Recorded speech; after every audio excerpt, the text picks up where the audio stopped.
Hello and welcome to Heartbeat. This week, Peter sits down with American teacher Sarah Morse.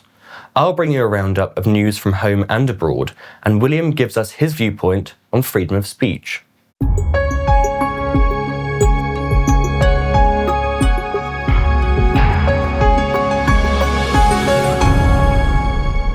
Sarah Morse is a US citizen living in Scotland. Last year, she was sacked simply for expressing her opinion on abortion. And Sarah joins me now. Sarah, thank you for joining me.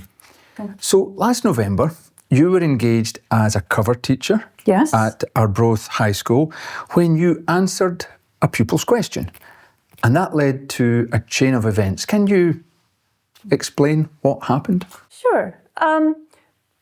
Doing substitute work or cover work, as soon as I open my mouth, all the students are really interested because clearly I'm an American, right? And they tend to ask me all kinds of different questions. Do I eat brisket? Have I eaten Arby's? Do you really get to wear your own clothes at school? What's the school system like? And this, that, the other. Does everybody have lockers at school? And I usually, almost always, take a few minutes at the beginning because they don't know me and I don't know them. And I answer their questions, and they're really, really interested and fascinated, generally speaking. And I was doing the same thing with this class. These were older kids. They were S3s. And I hear from one corner of the room, well, what do you think about abortion? And I thought for a second, and I said, well, as a faithful Roman Catholic, I don't support it. I don't agree with it, I think is my exact words. Which is a very short, very factual answer. Yes, I was just answering a question. There was no persuasion involved. There was no elaboration involved. And the girls in one corner kind of groaned, and they said, well, what about in the case of rape? And I said, well, actually, in the case of rape as well, because I don't think it's right to punish, an innocent child for the bad things that their parents did. Again, a very, very short and a very factual response. And a very reasonable. Mm-hmm. I wouldn't think that they would want that kind of thing to happen also. And then we went on to other subjects, right? And in between each of these, they were literally peppering me with all these different questions. And once they realized that I would give an opinion on more controversial things, they asked me about a lot of other things. I haven't lived in the country in the U.S. for over 20 years, so I don't really keep up with a lot of things that are going on. Half the stories in the newspapers, in the U.S. newspapers, I have no idea who they're talking about anymore. But I would just give short, succinct, answers to their questions, in between saying, okay, let's get on with your history now. Okay, and let's, you've already had your work, let's get on with your work, let's quiet down, and this, that, the other. And then the class went on through, and a couple hours later, because I had another couple of classes to cover, towards the end of the day, the last class, I got an email from the finance minister of the school saying, can you please stop by, I have a few things I need to talk to you about. And just that morning, I had agreed to a contract to do more work for the school up until the 18th of December, to Christmas time. And this was mid-November? Yes, it was the 19th, because I remember specifically. And I thought I was going to be getting the packet, guidelines and the hierarchy, who is who, and extension numbers. So if I needed to call somebody, and fire procedures, all that kind of thing. And I went into the finance manager's office, and she sacked me. She fired me right there on the spot. She says, I'm going to have to let you go. And she says, I was supposed to work the next day even. And she says, and when I said why, I was really shocked, And what answer were you given? Well, her exact words were, because you were talking about your religion and abortion. And I pushed back and saying I was only answering a question that they had solicited. I had not said anything about any of that beforehand. I mean, I was talking about Arby's, beef and cheddar sandwiches, and all of a sudden, abortion gets, shot over the bow. And where did the head teacher of the school come into this process? I have no idea. I do not know who she is. I wouldn't be able to pick her out of a police lineup. I was never introduced to her. I didn't even know her name until I looked it up on the internet. And was there any reference made to the head teacher? Oh, yes. In fact, it was the teacher. The head teacher apparently had told the finance manager to get rid of me. And when I pushed back a little bit, the finance manager just kind of shook her head and said, well, she's just not having it. So this was the head teacher deciding that you cannot answer questions on religion or on abortion. No conversation, no process, no investigation, simply nothing. A decision on the spot immediately. Yes, and I left, and that was it. I was not asked what happened. Nobody asked me to write down what happened. Nobody, there was not any, well, you need to go talk to so-and-so and then talk to so-and-so and then talk to so. There was no process whatsoever. So you were offered no opportunity to have a conversation or a discussion and no prospect of any kind of appeal or reassessment? Absolutely not. I was just out of there. And I'd not been given any guidelines about what I should be talking about or should not be talking about in school. These were older kids. It was a subject that they had brought up themselves. I'm actually not that political, and I don't try to persuade people to do anything. In fact, at one point, once they pushed back about the rape, I said, but I know it's a hard issue, and it's okay if you disagree. I made it very clear that this was just a quick answer to what they said, and I gave them a reason why I had my answer, which was because I'm a faithful Roman Catholic. In fact, I kind of patted myself on the back, thinking, "Oh gosh, I've got an opportunity to teach them something about the Roman Catholic Church." Well, clearly that was not acceptable. No. So, how shocked did you feel? As presumably you got up from that meeting and walked out of the door for the last time. Yeah, and no one has ever contacted me or said anything about it, not either from Angus Council or from the school. I was very upset. I mean, I've only ever been fired once, and that was my first job at 16. And it's quite humiliating, and it's degrading, and particularly to be such an extreme reaction to what I had said, which was really a very neutral thing to say, just to get the kids to stop asking questions and get on with their work. You must have felt traumatized. I was shaking. I was shaking as I left. And in fact, as I was driving home, I had to pull over on the side because I was thinking, okay, maybe I shouldn't be driving in this condition. And I kind of calmed myself down for a few minutes, called some friends, and wound up going home. And to be honest with you, I've been offered other cover jobs afterwards, and I've said no, thank you. In fact, I had agreed to one job in the town where I live, which is not in the Arbroath area.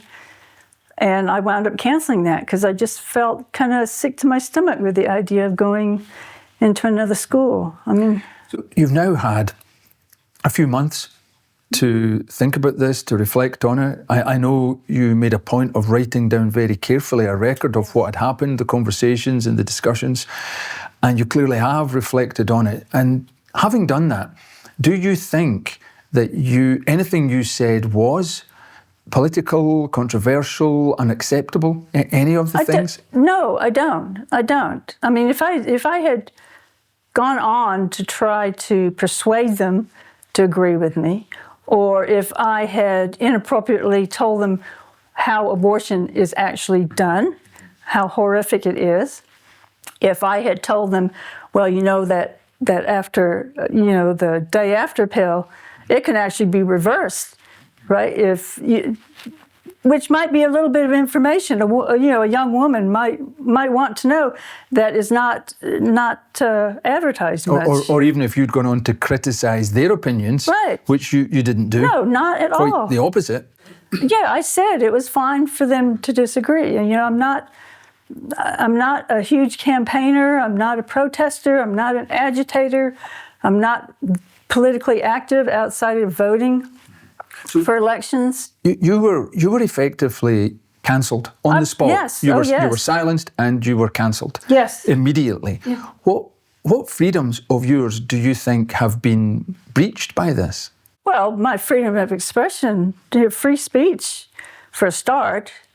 In fact, I have found documents that relate to England and Wales. I haven't found anything in Scotland that actually encourage political discussions in class, as long as they're even, and both sides or three sides or all sides are spoken about. And in fact, when I taught in Canada, one of the units that I had designed, schemes of work that I had designed, were roundtable discussions of political issues, of which abortion was one of them. And I was, I told the principal what I was going to do, and he said, that's fine. I told other teachers, they said that was fine. And so, in my experience, it was okay to talk about such things, particularly with older kids, older women in particular, who may find themselves in trouble at some point, and will have to do that. And I was clearly discriminated against because of my religion and my view on abortion. So it sounds as if it was a complete infringement of your various rights: freedom of speech, freedom of expression, yes, freedom of conscience, freedom of religion. Yes. All of which apply in Scotland because the UK is a signatory to the European Convention on Human Rights, so that applies in Scotland as much as in England and Wales. So they should all be respected, all of those rights, and it does appear from everything you've said that none of those rights were respected. None. What does your experience tell you then about how cancel culture works? It's shocking in a way. My story is small. It was short. I don't teach for a living anymore. I'm kind of on the far end of my career. I do it because I enjoy it. And if I were a younger person who relied on my regular income for my living, it would just be absolutely devastating. Not just emotionally, like it has been to me, but in general, and to their life. And what does it tell us about the wider culture in perhaps not just that one school, but in local authorities and in government and in institutions across the country? That a head teacher, for example, can just say, we're not having any of this, we don't accept it, and out you go. There's no due process. No, absolutely none. And I think part of that is because I don't know exactly what the legal framework that I operate under as a substitute teacher or as a cover teacher, but we are clearly, I don't want to say garbage, but we are clearly at the end, the bottom of the list of concerns. And do we know if any other cover teachers have been treated like this in that particular area? I don't, to be honest with you, I don't know. But I will say, as a cover teacher, the kids and the management, we definitely get the more difficult treatment. Yeah. The kids are downright abusive, and in fact, one of the reasons. I was really disappointed because being sacked in this instance also ended a verbal contract that I had agreed to earlier that day. So not only was I losing work that they had promised me in the future, and emotionally kind of wrecked me, to be honest with you, But this school, the kids are wonderful. I mean, I've taught in 3 different countries, and this school in all of the island of Britain has been by far the best behaved student body I have ever come across. And I was really looking forward to and was eager to engender a good relationship, because as a substitute teacher in this country, it's all about the relationship that you have with the school. If somebody knows you, or you're a friend of a friend of a friend to somebody at the school, then you're much more likely to get jobs. And I mean, this is the first school I've worked at in Angus. I've worked in several schools in Dundee, because I'm on the list in Dundee. But this is the first school in 3 years in Angus that I've ever had, been invited and accepted for a job, because nobody knows who I am. I'm a total stranger. So having had those rights infringed, having had that treatment, what action now can you take, or what action are you taking to seek compensation of some kind for the treatment you've experienced? Yeah, well, at this point, I've engaged a barrister, and he's advising me. I've contacted ACAS and filled out their forms and started the process with ACAS, which is like a mediation organization, I guess, between the parties. I'm waiting to hear back now. I've been assigned a mediator, and I've spoken with him, and his job now is to go speak with the other parties and get their story and, maybe come to some kind of agreement about things. And I'm right in saying SPUC have offered to help you with this process, yes, and they also have. to bring this story and to bring your experience to a wider audience. Indeed, I mean, people need to know what's going on. I mean, I'm sure if this had happened to me, I'm sure many people would just kind of keep it inside and just try to put one foot in front of the other, especially if they were in a different stage of their life. Well, in many ways, that's how this cancel culture works, because what it does is it intimidates people into silence. It's harassment, just plain and simple. They want you to be quiet. And I mean, people of more or less conservative, I mean, I don't really have an ideology, because I take issues one by one, and form an opinion. I don't join the group think kind of thing.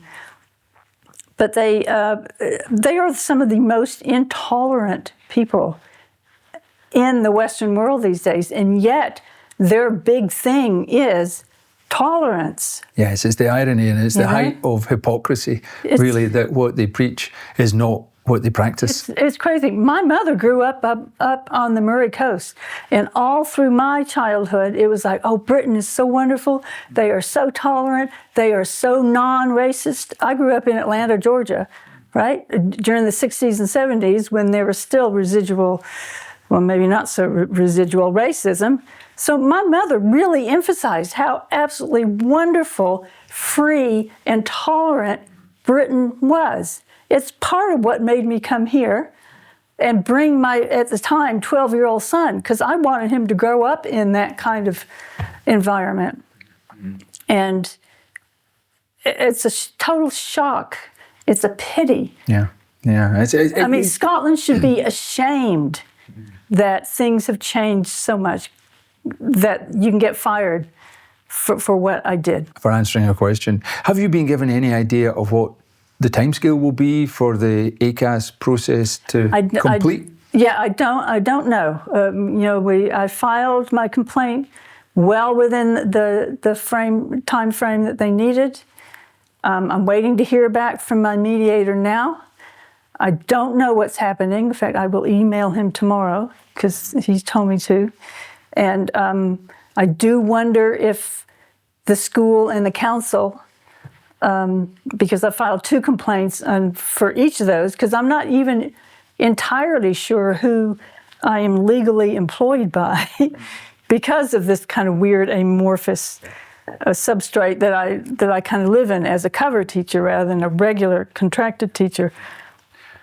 But I do wonder if they're just choosing not to respond to like pull it out and thinking that I'm just going to give up. Well, I'm effectively retired now because I don't want to work in the schools here anymore. If kids don't abuse you, then clearly the management will abuse you.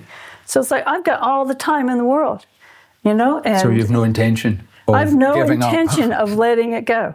I will take it to a tribunal, and if I haven't looked into it, but if I need to take it to the HCSR, I just might endeavor to do that, you know. Well, we would be very, very interested to hear the progress of the case. We hope it has a successful outcome and that you get the compensation that you deserve. But in the meantime, Sarah, for sharing your story with us, thank you very much. Oh, thank you for listening. Appreciate it. If you or anyone you know has been discriminated against or cancelled because of your pro-life views, please let us know. Cancel culture works by intimidating people into silence. At SPUC, we bring to light what others hide and support those who speak up for life. You can contact us using the address on screen now. As the years go by, our thoughts turn to the legacy we'll leave behind. Family, friends, memories, they all form part of the life we've lived. SPUC works to protect the most vulnerable among us. We put unborn children first. We speak for those who cannot speak for themselves. You can help us with this work by leaving a legacy to SPUC. It could be the most far-reaching gift you ever make, and it will allow our life-changing work to continue. Email the address on screen or call the number shown and help us to fight for life.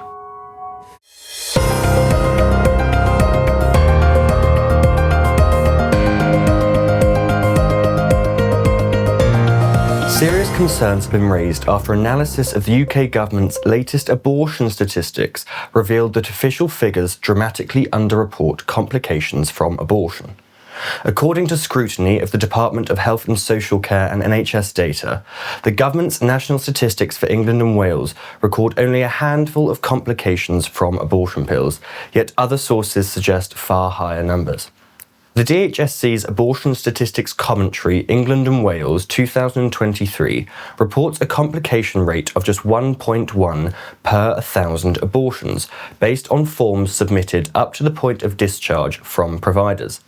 The report itself warns that complications are less likely to be recorded for early medical abortions taken at home, but nonetheless presents the low figures as reflective of overall safety. Pro-life organisations, including SPUC, have argued this is misleading.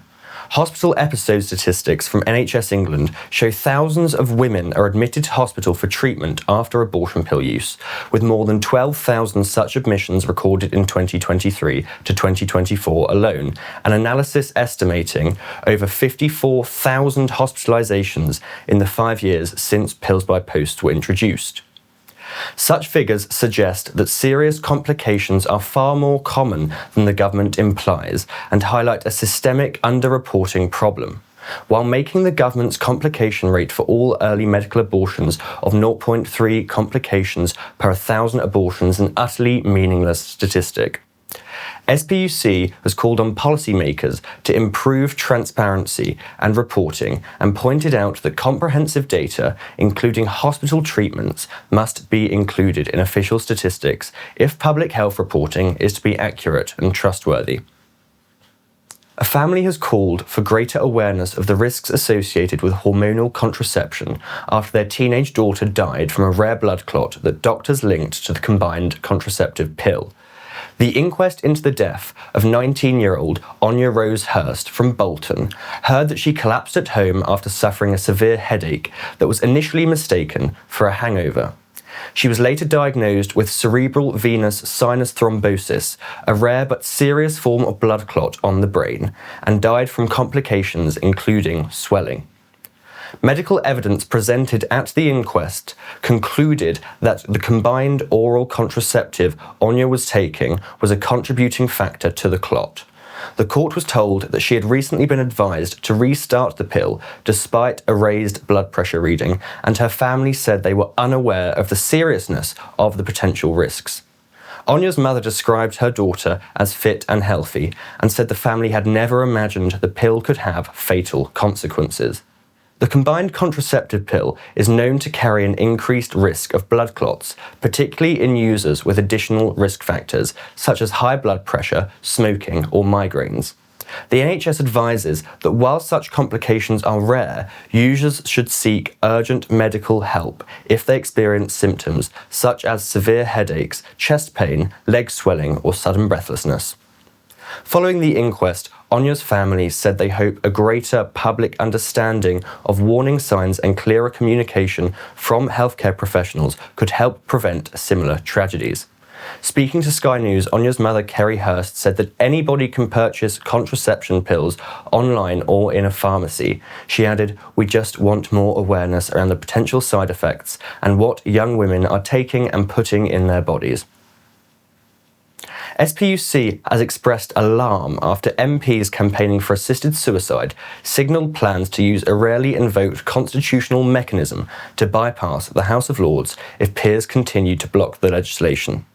Backers of the Terminally Ill Adults End-of-Life Bill, which would legalise assisted suicide for terminally ill adults, are reportedly confident that the Parliament Act could be used to send the bill into law without Lords' approval, should it be rejected again before the current parliamentary session ends.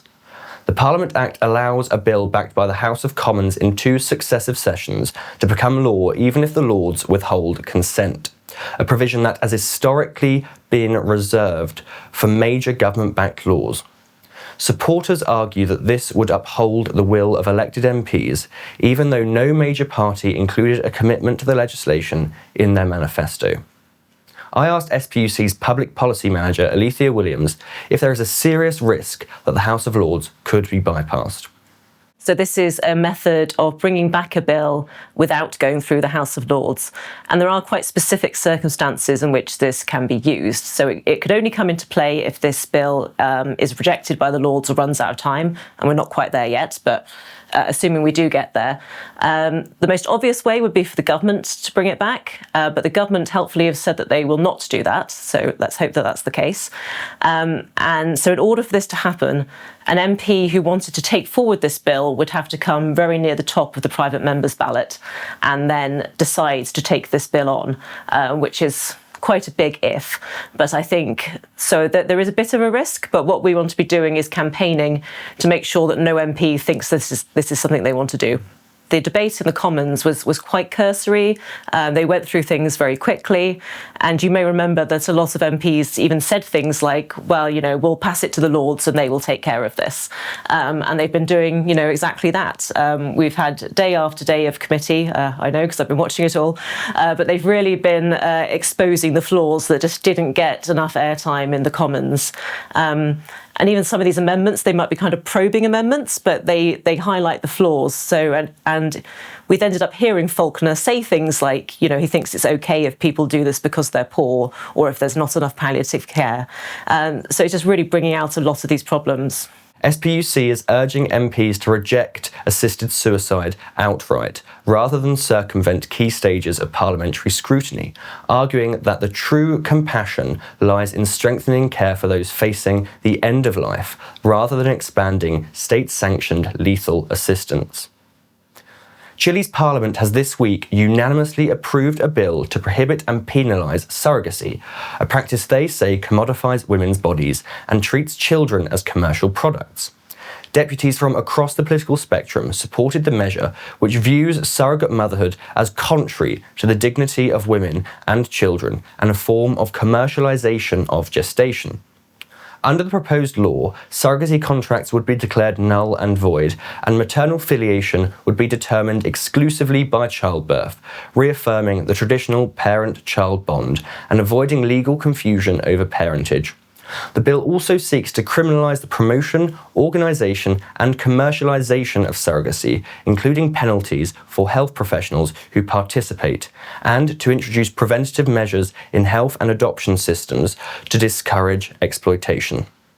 Campaigners against surrogacy argue this legislative move recognises what many ethicists, religious leaders and human rights advocates have long contended, that surrogacy can exploit vulnerable women and instrumentalise the creation of human life for profit.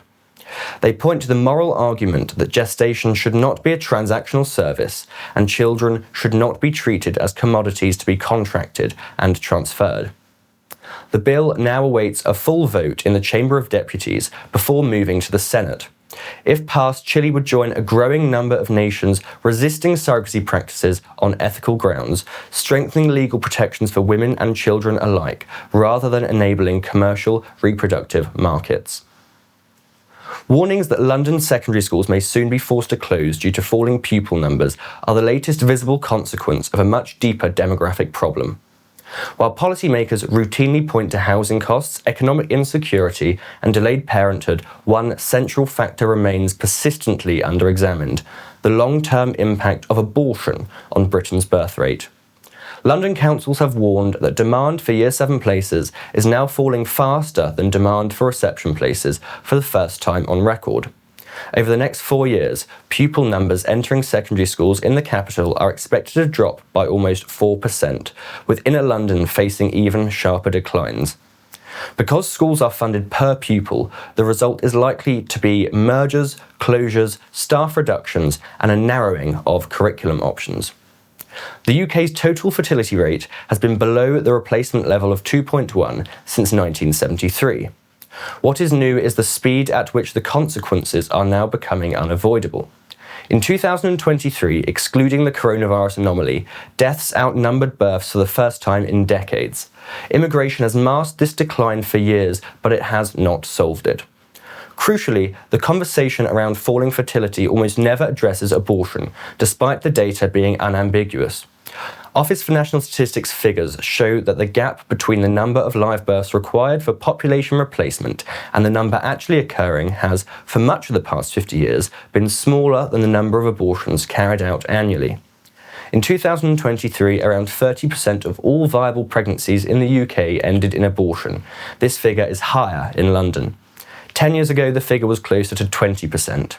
Today, for every 20 viable pregnancies, 14 result in live births and 6 in abortions. Commenting on the figures, SPUC's Executive Director, Michael Robinson, said, "If the closure of schools is treated merely as a funding or planning problem, the response will be utterly benign. It is the visible endpoint of decades of decisions that have devalued childbirth, normalised abortion, and treated population decline as a net benefit for the world. London's empty classrooms should be a wake-up call.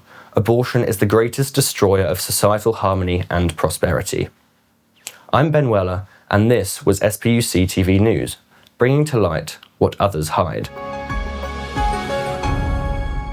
Freedom of expression, freedom of thought, freedom of conscience, and freedom of religion.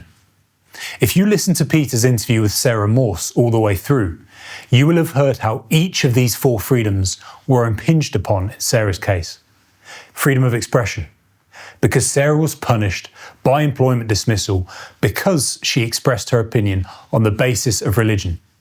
Freedom of thought, conscience, and religion, because Sarah was dismissed from the school because of the nature of her religion and opinion. Now, I would love to say that Sarah's case is an anomaly, occurring in a society that otherwise upholds the rights of pro-lifers to share their opinions freely and without fear of repercussion. But the fact is that we're seeing far too many cases like this. It's got to the point where certain names, Sarah Morse, Isabel Vaughan Spruce, Rose Doherty, Adam Smith Connor, now conjure up thoughts of abuses of power and the ongoing persecution of pro-lifers by the British state. Those who wish to defend our smallest brothers and sisters have been viewed as easy pickings for far too long, but we're not having it anymore. I'm William Curry, and this is my Viewpoint.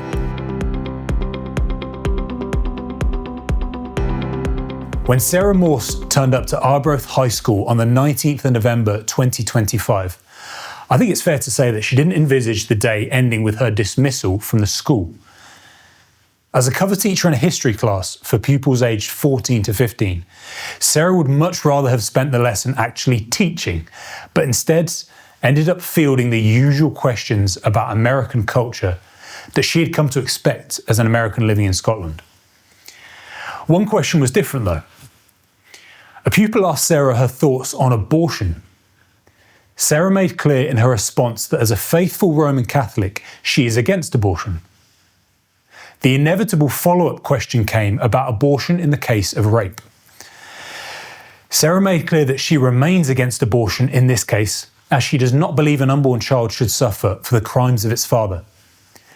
There was disagreement from some of the class, but Sarah acknowledged that it's perfectly fine to disagree. Fast forward to the end of the school day, and Sarah was told by the school manager that at the behest of the head teacher, she was being let go. Why? Because, quote, you talked to the kids about your religion and abortion. Now, it all sounds rather familiar, doesn't it?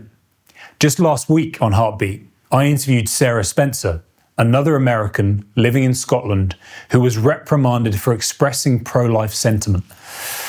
Now, I won't go into detail about her case here, but I do urge you to watch my interview with her to see just how deep the rot runs in Scotland and the UK more generally. And then we have the likes of Isabel Vaughan-Spruce, Rose Doherty, and Adam Smith-Connor. Each of them arrested and charged with an offence, either for violating a public space protection order imposed around an abortion facility, or for violating a more wide-ranging buffer zones law. Now, that was a bit of a mouthful, but what it really boils down to is that each of these pro-lifers was arrested for either silently praying outside an abortion facility or for offering help to women entering an abortion facility. And to this day, SPUC still holds that buffer zone legislation in both England and Wales and Scotland violate Article 10 of the European Convention on Human Rights, of which the UK remains a signatory.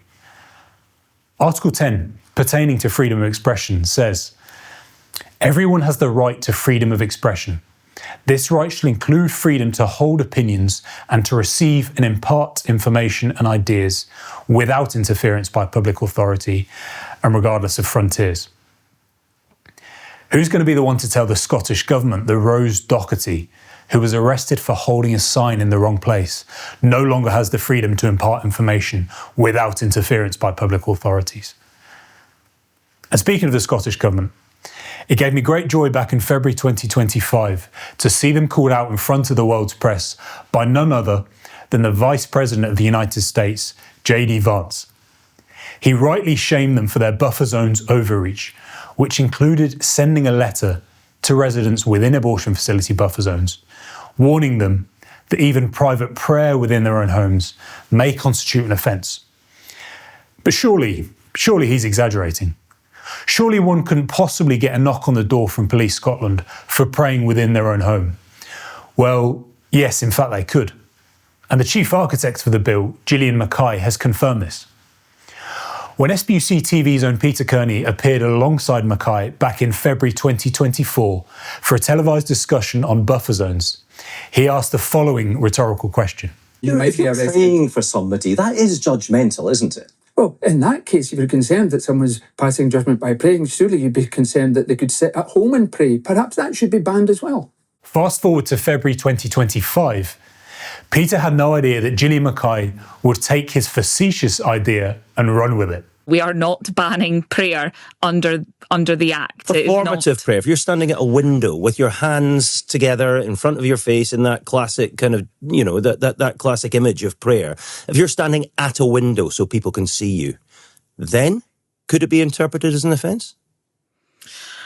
That then depends on who's passing the window and whether anybody. So he's not wrong, is he, J.D. Vance? No, he's not wrong. He is wrong. This is one of those clips that you have to replay again and again just to make sure that you're not going crazy.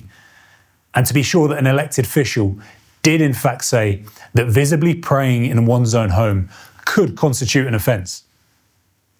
Now, as an aside here, my father was a police officer in England for 30 years, and he would sooner have ripped off his epaulets and quit on the spot than arrest someone for praying outside of an abortuary, from their own home or otherwise. So it's fairly obvious that the rights and freedoms that many enjoy do not necessarily extend to pro-lifers. But as I said at the start, we're not having it anymore.